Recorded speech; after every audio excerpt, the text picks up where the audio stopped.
sa islamskom zajednicom želimo da taj sarajevski Purim obilježimo kao upravo praznik zajedničkog života, pomaganja jedni drugima i dokaza da ne samo da se može, nego da nema drugog načina, nego da živimo pomažući jedni druge i držeći se zajedno, pogotovo kad su teške i komplikovane situacije. Ja mislim da smo mi u proteklom ratu najviše vidjeli i najbolje vidjeli šta to znači kad jednim drugima pomažemo, jer bez obzira što je taj rat bio strašan, što je ostavio iza sebe duboke posljedice,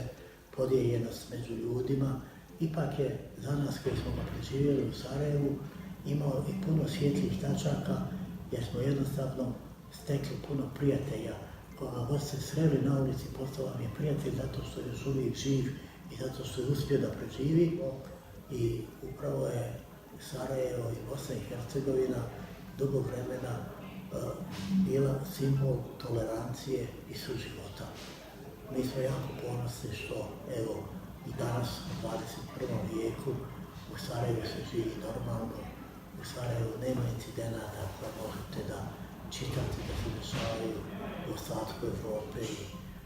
gotovo svugdje u svijetu, da ljudi žive normalno se pozdravljajući na ulici, bez obzira što se ne razlikujemo i što svi ličimo jedni na druge i da jednostavno nikad se ne postavlja pitanje uglavnom ni ko si, ni šta si, nego ako si već u nevolji, kako ti mogu pomoći. Bez ikakve potrebe, ali eto iz nekih političkih razloga, oni koji učestvuju u toj političkoj trci misle više će moji glasati za mene ako im ukažem koja je opasnost u onim drugima i drugačijima. A mi smo svi